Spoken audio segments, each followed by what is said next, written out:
Good morning, everybody. Sean here from The Relocationist. As we're just approaching a gated community, we're inside. We're going to discuss today with an expat dad on why he left Canada and decided that Mexico would be their new home. Hope you guys enjoy. Okay, what's going on, guys? I'm here with a good mate of mine, Mr. Liam over here. What's up, everybody? Let's do the Mexicano handshake. That's the local handshake. How long did it take you to learn that? I think it got more built into me with the Americans, man. I think it's an American thing, don't you? Well, we usually, coming here, we're used to like this. We'll go up to someone and like shake hands.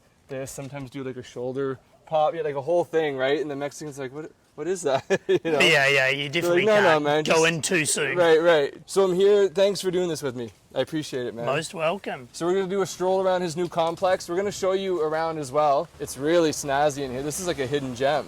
I didn't even know this existed. Yeah, this is like in the back of Mexico, right? You go, a couple of 100 meters down that way and it's shacks and, yeah. and it's street life, yeah. Yeah. If I remember, we met on a beach out in Stinkies, right? Like a surf day or something with all the either kids. that or soccer. Did you go to soccer with Danny? No, I didn't do soccer. I think it was a surf day. A lot of the kids get together, and, well, not anymore, but we used to do Saturday morning surf sessions with all the kids. How cool is that? Yeah, like awesome. Taking the kids for a surf day. And a crew, like a good size, like 15 5, plus. 6 families, yeah. And we just go to the beach and all the kids get out there and surf all day, so... That's how we met. Yeah, I saw you at the gym a couple of times without really knowing it was you, remember? Oh, Because I was like, hey, what's all that funky stuff you're doing? Yeah, because when you go to the gym, as soon as you see another expat, you kind of stick out. You're like, hey, wait, you're not local. Where are you from, you know? So you're from New Zealand. Yes. Give everyone like a little bit of a backstory before you came here. Like, where were you guys? Backstory, okay, so I'm married to a Canadian who is originally from Ontario. Yeah. However, we met in the Middle East working for a massive oil company out there in Saudi Arabia. Oh, you met in Saudi? Yeah, we met there, yeah. She was 1 week into living out there and I thought I better scoop her up before anyone else did. And I literally, within a week of knowing her, moved into her house. And the rest is history, they say. That was like 12 years ago, right? So we left there, moved to New Zealand because we wanted to get married and have kids, and because of Saudi Arabia, woman, all that sort of stuff, she couldn't get married or have kids. Okay. Or it was automatic dismissal. So we left and moved to New Zealand where I opened a CrossFit gym, sorry. So you can't, no foreigners can have... So obviously the men, and if they're married and they bring their spouses with them, then that's fine. But she was a direct employee as a single woman. And so I guess they don't want to pay all the benefits and 9 months off when you're having kids and all that sort of stuff. So went to New Zealand, started a CrossFit gym there. We were there for 4.5 years, and then Tanya decided that she wanted to have some time with her family, with our son Grayson. And being the good father, the good husband that I am, I was like, sure, let's go. Doing the right thing.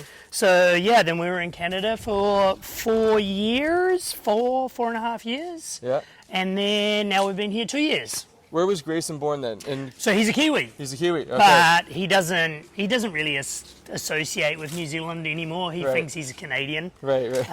Unless you ask him and he says he's a New Zealander, but he loves everything about Canada. He loves his hockey, he loves his baseball. He's Canadianized now. Very Canadian-y. Yeah. Very Canadian-y. He drops the A's. Yeah. He's over 8 now. He's 8.5. 8.5, right. Okay, I was thinking he's a year older than Georgia. Okay, so then you just one day decided, okay, let's just go to Mexico. Was it a thought that you've always had? Was it last minute? So it's funny, I don't know if you're the same way, but we had been to Mexico 2 times, something like that. And we always said, man, it would be awesome to live in Mexico. Yeah. And you're like, 95% of the population, I think, comes down here and goes, man, it'd be awesome to live here, but it's a dream. You just carry on with your life. And then obviously COVID happened and stuff like that, and now we're probably the 1% of people that actually follow through with saying they want to live here. Put your money where your mouth is. Yeah. Where did you go, like those few trips? Had you come here already? Nope, not at all. Never been to this area at all. We'd been to Cancun and Cabo San Lucas. Okay. The main, if someone were to say the main driver, like what accelerated you to go to that, and why not wait till retirement? Why did you go 2 years ago? 100% COVID. 100%. Yeah, 100% COVID. People watching this, probably that I work with, if they watch this, initially we said it was to escape the winter. Yeah. But we That did. too. We did. Yeah, well, I'm not a snow person. Yeah. But the main driving factor was COVID. Yeah, and the restrictions and the lack of freedoms. Okay. Come down here. Sorry, I should explain that a little more. Sure. Without being vaccinated, Okay. the lack of freedoms. Did you notice were you alone in that decision? Did you find, like, back home? Like, was there a lot of people that were like, yeah, okay, good for you guys. We're gonna try to do it too. Yeah, we Or have you're we have a ton of friends. Tanya has a ton of friends that are on the same wavelength, Yeah. and they just different situations for them, right? Like, you know, split relationships, so they couldn't leave their children behind, jobs, Yeah. houses, all that sort of stuff. And I guess, you know, a lot of the times it was easier for us because we didn't own a house, we didn't own a property. It was easy. We literally, within 10 days, decided where we were going and left. Okay. Within 10 days. So, like a few others, you're already transient. You didn't have roots necessarily dug in. So it was, you could kind of pick up and go. Yeah, I in a mean, it was sense. very, very challenging for my wife. We Right. left her parents behind. We, you know, had been back there for 4 years. She'd rekindled relationships with friends and family members that she hadn't for years. Yeah. So I think it was extremely challenging for her. Yeah, it was like this deciding factor. Okay, my heart's pulling me here, but my head's telling me something else. Logic is saying I That's gotta, right, yeah. Yeah. And I mean, it's easy for us. We're pikeys, we're gypsies, man. I've travelled.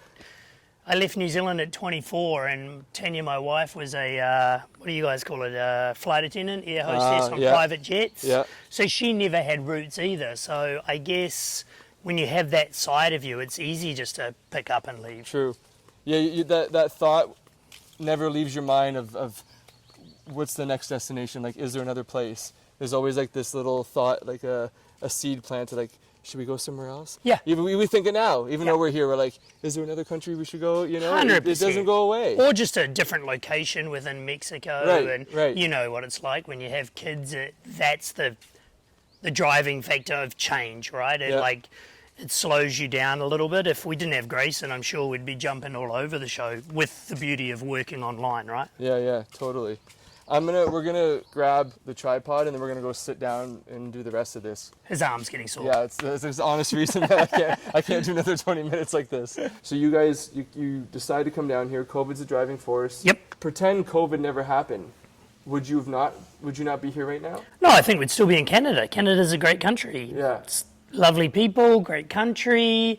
Yeah, I mean, I probably would have convinced Tanya to get out of there because the winters are too long, man. Yeah. Like, it's beautiful, but like if I didn't have Grayson in my life, there's no way I'd stand winter. Yeah. Like when you got a kid, you're out snowmen and snowboarding and snowball fights and all that sort of stuff. Yeah. If I was by myself, I think I'd just hunker down and never go out. Yeah. We say too, we're like, why do we choose to live, especially when I went from Toronto to Edmonton.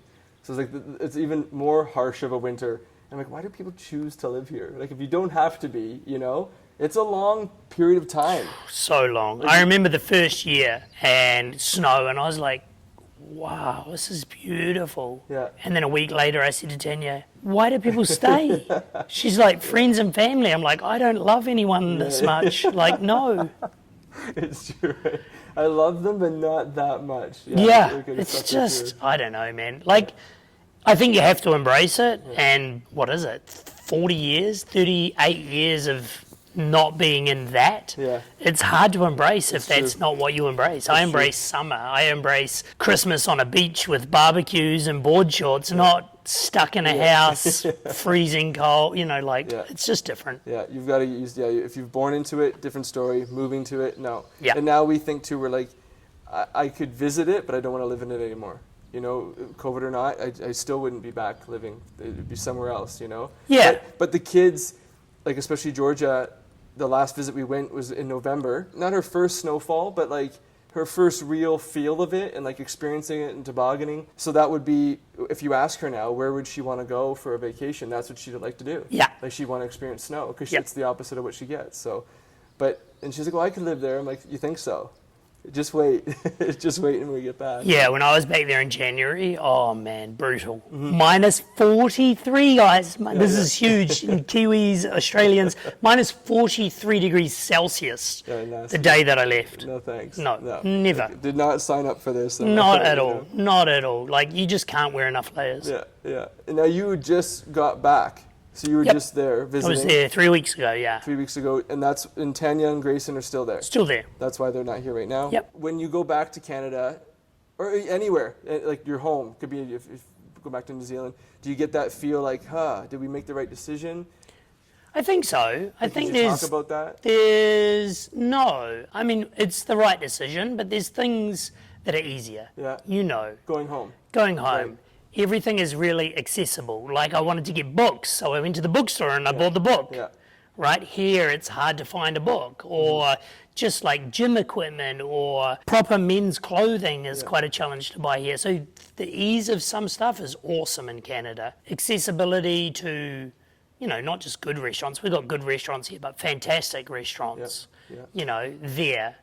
But then weigh everything up, like the cost of everything there is 2, 3, 4 times more expensive than here. So convenience and luxury of what we're kind of accustomed to back home is what you're kind of lacking sometimes. But is it worth all that sacrifice or whatever you have to put towards to get those things? Yeah, I mean, that it provides? I don't think so. But then we're in a world at the moment where I feel that everything is so uncertain. I mean, it's uncertain here as well, but I'd rather be a heck of a lot more uncertain down here than uncertain up there. Yeah.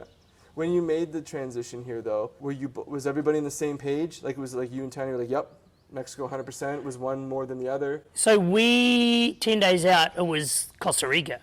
First. Yeah, Same. and then 7 days out, Tanya was like, I think it's too jungly and too third world. Too many bugs. And I was like, okay, where are we going? She's like, Puerto Vallarta, Mexico. I was like, do we know anything about it? She's like, oh, I got a friend of a friend that says it's cool. Yeah. Okay. That's good enough. Yeah, it's good enough. So you've never been to Puerto Vallarta, like you said before, okay, and that's why she chose, because a friend of a friend knew it, and just let's wing it. Yep. Worst case, you're thinking it's probably the same as us. Enter the country, let's just get there, and we'll figure it out from there. 100%. Because Mexico's kind of, to me, was all of an unknown, so that makes it all the same. yeah, So whether it's in Mazatlan or here or Cancun, but let's just get in the border, and then we'll make our decision. Yeah. You're thinking the same? Like, yeah, I think feel it so. out? I think it was more, well, obviously still close to the ocean, but like a big city. Yeah. You know, it's not like Cancun or Cabo, which is fairly substantial, but it's not, it's more touristy, right? Yeah. Like, so there's obviously still parts of us that want to go and explore those areas, but Grayson, Right. you know, he's in school and he's got roots here, and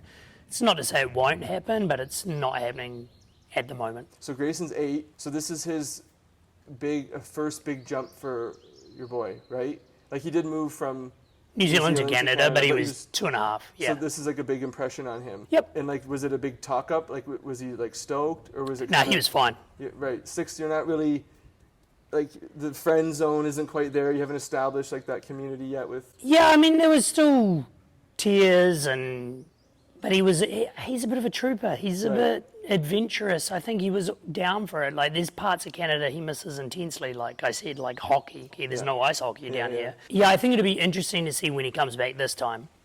Because I think he's loving being in Canada, but then once he comes back here, I think he's going to really realize how awesome it is here. True. So, Good point. Yeah, I'd like to sit down with him and see what he says. yeah, it'll be interesting What do from you a think? kid's perspective. Like, was he liking the family aspect, or was he like loving Canada? Just seeing cousins? Like, does he have cousins? No cousins, no family. There's a little bit of like extended second, third cousins. Yeah. Uncle was over from the UK. I think he's only caught up with maybe 2 or 3 friends. He has one really, really close friend. So I think that's one of the big things. But like, you know, you always think the grass is greener on the other side, and then you're there and you realize the grass is the same color. It's green everywhere. Yeah, there's families here that have teenagers. That's a whole other can of worms. Yeah, I think that's harder. I think that's harder again. You got independent minds now, right? So they're thinking Maybe they don't want to do that. I don't know. I don't know what I would do at that point. I Yeah. have not met that wall yet, you know, so. You know, and what if things completely change to where they are now, and I don't know, 5 years from now we decide Canada's the place to go right. back to, and he doesn't want to because Yeah. he's Mexican. Yeah. He's now integrated here. He's a local, and now that you've done the change, so now you've been here a couple of years, does the thought of going back, like, because things have settled, it's not as restrictive, so has there been talk between you guys, like maybe a return at all? Or are you No still happy real here? talk. Like, I know Tanya would love it and like it, Yeah, but no like concrete conversations about like it's happening. And Right. then I think now, even being back there, Tanya realizes once again the grass is the same color. It's not greener over there. she sees that. Yeah, I think so. I really think so. Okay. And Tanya's got friends that are like, you know, really freaking out with the increased mortgage rates. Yeah. Right? Like, a lot of people leverage themselves too much, right? Yeah. 2 cars you're paying for, maybe a trailer up north and a house and all that sort of stuff. And you don't expect the rates to go Right. sky high, and then all of a sudden you're like, can't afford it. Yeah. So she's got a few friends in that situation, and I think that helps her realize that we're not in a bad place. Sure, we don't own a house. Yeah.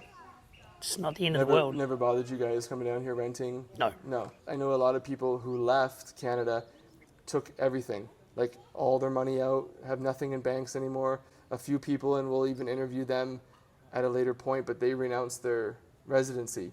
So like more or less cut ties. I guess they're always going to be citizens, but because they wanted to have nothing to the financial system back home with taxes and whatnot. So was that a scare at all? Like anything with bank accounts and stuff? Bringing No, well, because I still got all our bank accounts. I'm employed still- out of Canada, so everything's still there. I still pay my taxes. I still do that stuff. Yeah. Like, until that gets really bad, then, right. you know, but like, you know, I'm trying to do business things down here. So I think it's always good to have your fingers in many pies, just in case. Yeah, options and stuff. And, Yeah. Work down here, people coming down for work.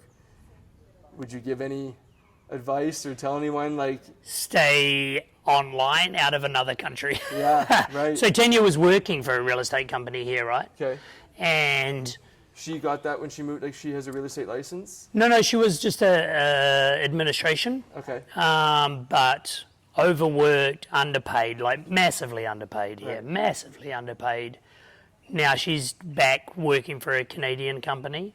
Starts when she gets back, but So it's online? yeah, she's going to be, her. yeah. Okay. Finding work here is not easy. Like it's not something that you would even really want, unless you're starting a business. Yeah. A couple friends of ours starting businesses and stuff, but or the real estate game people seem to be getting into. Yeah, but that must be challenging because every man and his dog does Right, it. right. So you're competing with a lot of people, Yeah. but finding like starting up a business, starting a brick and mortar style, not the same as it used to be. Starting up a bar or a restaurant. No, everything here is so different, right? Because it's so transient as well. You know, Yeah. like we've had a friend here that set up a bar and gangbusters in winter, and then summer Right. comes and it's dead. Yeah. Right. So I don't know. It's manageable because you see people do it, but it's not the norm.